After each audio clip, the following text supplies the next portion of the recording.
People think consumption is always increasing, but that's not entirely true anymore, in some areas at least. It's actually slowing down. Not because people suddenly want less, but because they need less. Think about how many things you used to buy that you don't use anymore. Music, movies, what else is there? Software. Any examples? Storage even. It's all in the cloud. It's all compressed into services now. One subscription replaces dozens of purchases.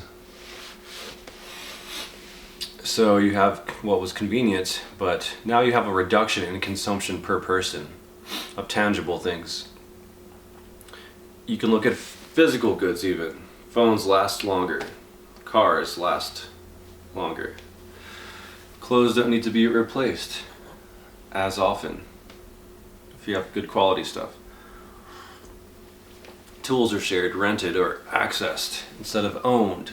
Tool libraries are popping up in some places. So while the system depends on continuous consumption, the actual need for consumption is becoming more efficient. That creates a tension because the system expects, well, you keep buying more. That technology keeps reducing how much you need to buy. So now you have two forces moving in opposite directions. Efficiency is reducing the need for consumption, but the system is requiring more and more. It's increasing. So you have a contradiction happening. And now you can see how the system reacts. We became so efficient so that now we have planned obsolescence, shorter product cycles, constant upgrades that you need, right?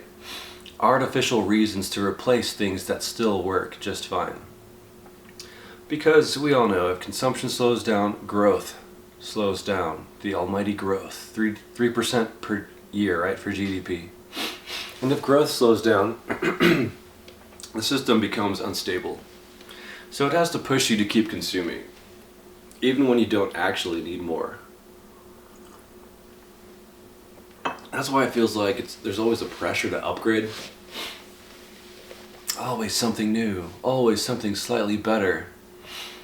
Not because your life depends on it, but because the system, the monetary market system depends on it. It's a global thing. So now the question isn't, why do people consume so much?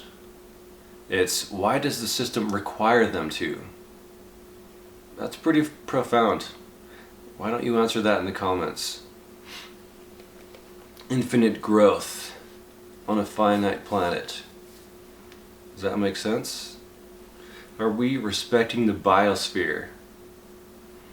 Or do we just have negative market externalities we're not accounting for? Kind of brushing those under the rug.